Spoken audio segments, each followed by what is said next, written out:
জয় ভগবান কৃষ্ণ। আগামী রবিবার 2রা নভেম্বর কার্তিক মাসের শুক্লপক্ষের অন্যতম একাদশী উত্থান একাদশী। এই একাদশীতে ভুলেও খাবেন না এই 3টি সবজি। নানান রোগ ব্যাধি, সংসারের চরম অশান্তি, আর্থিক কষ্ট এবং সংসারে দুর্ভাগ্য আসবেই।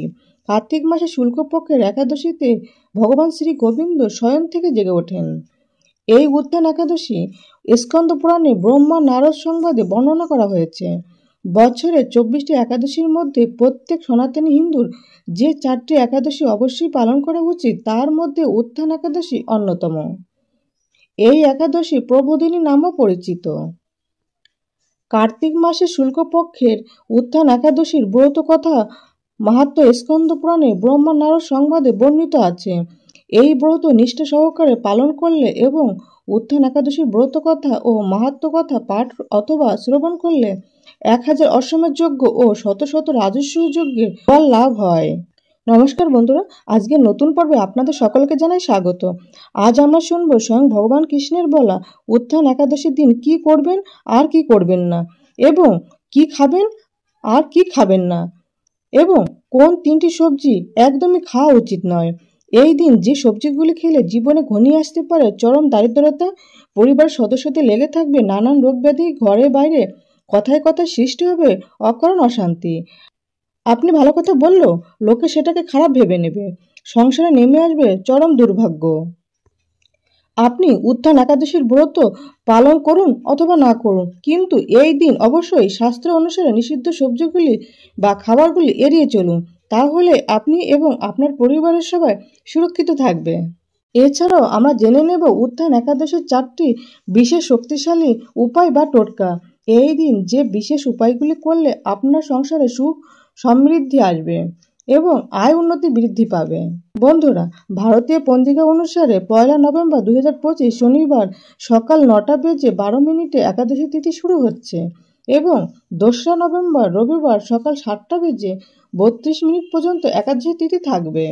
2রা নভেম্বর রবিবার নিম্বাক ও ইস্কন মতে উত্থান একাদশী পালিত হবে এবং 3রা নভেম্বর সোমবার সূর্যোদয় থেকে সকাল 9:59 মধ্যে একাদশীর পালন করে নিতে হবে এবং 1 নভেম্বর শনিবার স্মার্ত ও গোস্বামী মতে উত্থান একাদশীর উপবাস পালিত হবে। স্মার্ত ও গোস্বামী মতে পালনের সময়টা হলো 2রা নভেম্বর রবিবার সূর্যোদয় থেকে 9:59 মধ্যে পালন করে নিতে হবে। বন্ধুরা, স্কন্দ পুরাণে বলা হয়েছে, একদিন মহারাজ যুধিষ্ঠির বললেন, হে পুরুষোত্তম, কার্তিক মাসে শুক্লপক্ষের একাদশীর নাম আমার কাছে কৃপা করে বর্ণনা করুন। উত্তরে ভগবান শ্রীকৃষ্ণ বললেন, হে রাজন, কার্তিক মাসে শুক্লপক্ষের একাদশী উত্থান বা প্রবোধিনী নামে পরিচিত। প্রজাপতি ব্রহ্মা পূর্বে নারদের কাছে এই একাদশীর মহিমা কীর্তন করেছিলেন। এখন তুমি আমার কাছে সেই কথা শ্রবণ করো। দেবর্ষি নারদ প্রজাপতি ব্রহ্মাকে বললেন, হে মহাত্মা, যে একাদশীতে ভগবান শ্রী গোবিন্দ স্বয়ং থেকে জেগে ওঠেন সেই একাদশীর মাহাত্ম্য আমার কাছে সবিস্তারে বর্ণনা করুন। ব্রহ্মা বলেন, হে নারদ, উত্থান একাদশী যথার্থই পাপনাশিনী ও পুণ্যকারী এবং মুক্তি প্রদানকারী। এই ব্রত নিষ্ঠা সহকারে পালন করলে 1000 অশ্বমেধ যজ্ঞের ও শত শত রাজস্ব যজ্ঞের ফল লাভ হয়। জগতে দুর্বল বস্তুর প্রাপ্তির কথা আর কি বলবো। এই একাদশী ভক্তিপ্রায়ণ ব্যক্তিকে ঐশ্বর্য, প্রজ্ঞা, রাজ্য ও সুখ প্রদান করে। এই ব্রতের প্রভাবে পর্বত প্রমাণ পাপ রাশিও বিনষ্ট হয়ে যায়। যারা একাদশীতে রাত্রি জাগরণ করে তাদের সমস্ত পাপ বর্ষীভূত হয়। শ্রেষ্ঠ মুনিগণ তপস্যার দ্বারা যে ফল লাভ করেন এই ব্রতে উপবাসের ফলে তা পাওয়া যায়। যথার্থভাবে এই ব্রত পালনে আশাতীত ফল লাভ হয়, কিন্তু অবিহিত উপবাসে স্বল্পমাত্র ফল লাভ হয়। যারা উত্থান একাদশী ধ্যান করেন তাদের পূর্বপুরুষেরা স্বর্গে আনন্দে বাস করেন।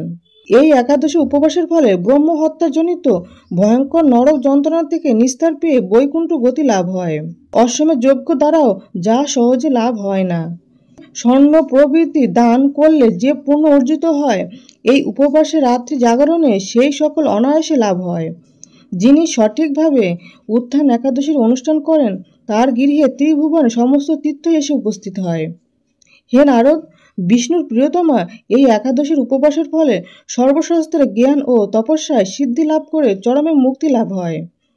যিনি সমস্ত লৌকিক ধর্ম পরিত্যাগ করে ভক্তি সহকারে এই ব্রত পালন করেন তাকে আর পুনর্জন্ম গ্রহণ করতে হয় না। এমনকি মন বা বাক্য দ্বারাও অর্জিত পাপরাশিও শ্রী গোবিন্দ চরণে বিনিষ্ট হয়ে যায়। হে বৎস, এই ব্রতে শ্রদ্ধা সহকারে জনার্দনের উদ্দেশ্যে স্নান, দান, জপ, কীর্তন ও হোমাদি করলে অক্ষয় লাভ হয়। যারা উপবাস করে শ্রীহরির প্রতি ভক্তি সহকারে দিন যাপন করেন তাদের পক্ষে জগতের দুর্লভ বলে আর কিছুই নেই। চন্দ্র ও সূর্য গ্রহণে স্নান করলে যে পুণ্য লাভ হয়, এই উপবাসে রাত্রি জাগরণ করলে তার সহস্র গুণ সুকৃতি লাভ হয়। তীর্থে স্নান, দান, জপ, হোম, ধ্যান ইত্যাদির ফলে যে পুণ্য সঞ্চিত হয়, উত্থান একাদশী পালন না করলে সেই সমস্ত নিষ্ফল হয়ে যায়। হে নারদ, শ্রীহরির বাসর করে শ্রী জনার্দনের পূজা বিশেষ ভক্তি সহকারে করবে, তা না হলে শত অর্জিত পুণ্য বিফল হয়। হে বৎস, যিনি কার্তিক মাসে সর্বাধিক ভগবত শাস্ত্র অধ্যয়ন করেন তিনি সর্বপাপ মুক্ত হয়ে সমস্ত যজ্ঞের ফল লাভ করেন। ভগবান শ্রীহরি ভক্তিমূলক শাস্ত্র পাঠে অত্যন্ত সন্তুষ্ট হন, কিন্তু দান, জপ ও যজ্ঞাদি দ্বারা তেমন সন্তুষ্ট হন না। এই মাসে শ্রী বিষ্ণুর নাম, গুণ, রূপ, লীলাদি শ্রবণ, কীর্তন অথবা ভগবত পাঠ ইত্যাদি শাস্ত্র গ্রন্থ পাঠের ফলে শত শত গোদানের ফল লাভ করা যায়। অতএব হে মুনিবর, কার্তিক মাসে সমস্ত গোধর্ম বর্জন করে শ্রী কেশবের সামনে হরিকথা শ্রবণ কীর্তন করা অবশ্য কর্তব্য। কোনো ব্যক্তি যদি ভক্তি সহকারে এই মাসে ভক্তির সঙ্গে হরিকথা শ্রবণ কীর্তন করেন তবে তার শতকুল উদ্ধার হয় এবং হাজার হাজার দুগ্ধগতির গাভী দানের ফলে অনায়াসে লাভ হয়। কার্তিক মাসে পবিত্রভাবে ভগবান শ্রীকৃষ্ণের রূপ গুণাদির শ্রবণ কীর্তনে দিন যাপন করলে তার আর পুনর্জন্ম হবে না। এই উপবাসে বহু ফল মূল, কর্পূর ও চন্দন এবং তুলসী পাতা দিয়ে শ্রীহরির পূজা করা কর্তব্য। সমস্ত তীর্থ ভ্রমণ করলে যে পুণ্য হয়, উত্থান একাদশীতে ভগবান শ্রীকৃষ্ণের পাদপদ্মে অঘ্র প্রদানে তা কোটি কোটি গুণ সুকৃতি লাভ হয়। শ্রবণ কীর্তন, স্মরণ, চরণ বন্দনাদি নববিধা ভক্তির সাথে তুলসী সেবার জন্য যারা বীজ রোপণ, জলসেচন ইত্যাদি করেন তারা মুক্তি লাভ করে বৈকুণ্ঠে ভাসী হন। হে নারদ, সমস্ত সুগন্ধি পুষ্পে দেবতার অর্চনে বা সহস্র সহস্র যজ্ঞ ও দানে যে ফল লাভ হয়, এই মাসে হরির বাসরে একটি মাত্র তুলসী পাতা শ্রী ভগবানের চরণ কমলে অর্পণ করলে তার অনন্ত কোটি গুণ লাভ করা যায়। বন্ধুরা, নিষিদ্ধ সবজিগুলির মধ্যে প্রথমে যেটির কথা বলবো সেটি হলো সিম। উত্থান একাদশীর দিন বাড়িতে কখনোই সিম রান্না করবেন না। পরিবারের কোনো সদস্যই এই দিন সিম খাবেন না। এই দিনে সিম খেলে বাড়িতে রোগ ব্যাধি লেগেই থাকবে। রোগের পিছনে খরচ করতে করতে আপনি সর্বশান্ত হয়ে যাবেন। সুতরাং উত্থান একাদশীর দিন কোনোভাবেই সিম মুখে তুলবেন না। এছাড়াও এই দিন আমিষ খাবার যেমন মাছ, মাংস, ডিম, পেঁয়াজ, রসুন, মসুর ডাল ইত্যাদি তামসিক আহার এড়িয়ে চলুন এবং রান্নায় সাধারণ লবণের পরিবর্তে সন্দক লবণ আর সরিষার তেলের পরিবর্তে ঘি ব্যবহার করবেন। দ্বিতীয় নিষিদ্ধ খাবারটি হলো বিউলির ডাল। উত্থান একাদশীর দিন বিউলির ডাল এবং বিউলির ডাল থেকে তৈরি যে কোনো খাবার খাবেন না। এই দিনে বিউলির ডাল থেকে তৈরি বড়ি, রসবড়া, কচুরি, ধোসা প্রভৃতি খাবার এড়িয়ে চলুন। এছাড়া এই দিনে নেশা জাতীয় খাবার এই দিন গ্রহণ করবেন না। যারা সাত্ত্বিক আহারী নন এবং চা, বিড়ি, সিগারেট, পান, কফি ইত্যাদি নেশা জাতীয় গ্রহণ করেন, একাদশী ব্রত পালনের সময় এগুলি গ্রহণ না করাই ভালো। বন্ধুরা, একাদশী করলে কেবলমাত্র যে নিজের জীবনে সদ্গতি হবে তা নয়, পিতা মাতা নিজ কর্মদোষে যদি নরকবাসী হন তবে সেই একাদশী ব্রত করে পুত্র বা কন্যারাই পিতা মাতাকে নরক থেকে উদ্ধার করতে পারেন। একাদশীতে অন্নভোজন করলে যেমন নরকবাসী হতে হয়, তেমনি অন্য কাউকে অন্নভোজন করালেও নরকবাসী হতে হয়। কাজেই একাদশী পালন করা আমাদের সকলেরই কর্তব্য। একাদশী ব্রত পালনের প্রকৃত উদ্দেশ্য কেবল উপবাস করা নয়, চিরন্তন ভগবানের নাম স্মরণ, জপ ও শ্রবণ কীর্তনের মাধ্যমে একাদশীর দিন অতিবাহিত করতে হয়। একাদশী পালনের সময় পরনিন্দা, পরচর্চা, মিথ্যা কথা, ক্রোধ, দুরাচারী এবং সহবাস সম্পূর্ণভাবে নিষিদ্ধ। শাস্ত্র অনুসারে একাদশীর দিন তৃতীয় নিষিদ্ধ যে সবজিটি খেতে নিষেধ করা হয়েছে সেটি হলো পুঁই শাক। আমরা সবাই জানি পুঁই শাকে খাদ্যগুণে ভরা এবং খেতে সুস্বাদু হলেও এটি একটি তামসিক খাবার এবং নেগেটিভ শক্তিকে আকর্ষণ করে। তাই একাদশীর দিন বাড়িতে পুঁই শাক রান্না করবেন না এবং কোনোভাবেই তা খাবেনও না। এছাড়া উত্থান একাদশীর দিন সকল প্রকারের ক্ষৌরকর্ম ও নখ কাটা নিষিদ্ধ। বন্ধুরা, শাস্ত্রে বলা হয়েছে একাদশী পালন করা আমাদেরই প্রত্যেকেরই কর্তব্য। তবে এই দিনে পঞ্চ রবিশস্য যেমন চাল, গম, যব, মুগ ইত্যাদি বর্জন না করলে ব্রতের ফল নষ্ট হয়। শাস্ত্রে আরও বলা হয়েছে একাদশীতে নিজে অন্ন গ্রহণ করলে বা অন্য কাউকে অন্ন গ্রহণ করালে নরকবাসী হতে হয়।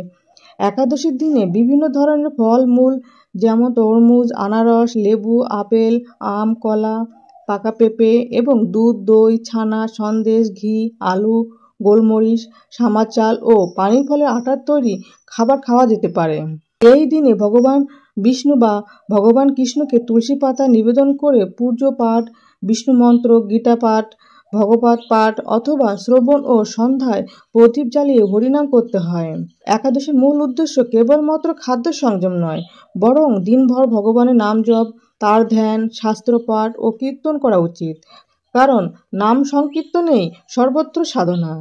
দ্বাদশীতে সাধ্যমতো কোনো ব্রাহ্মণ বা গরিব মানুষকে অন্ন, ফল বা অর্থ দান করে পালন করলে একাদশীর ব্রত সম্পূর্ণ হয় এবং সংসারে সুখ, শান্তি ও সমৃদ্ধি আসে। বন্ধুরা, এবার আমরা জেনে নেব উত্থান একাদশীর 4টি বিশেষ উপায় বা টোটকা। যে বিশেষ উপায় বা টোটকাগুলি করলে আপনার সংসারে সুখ ও সমৃদ্ধি আসবে এবং আয় উন্নতি বৃদ্ধি পাবে।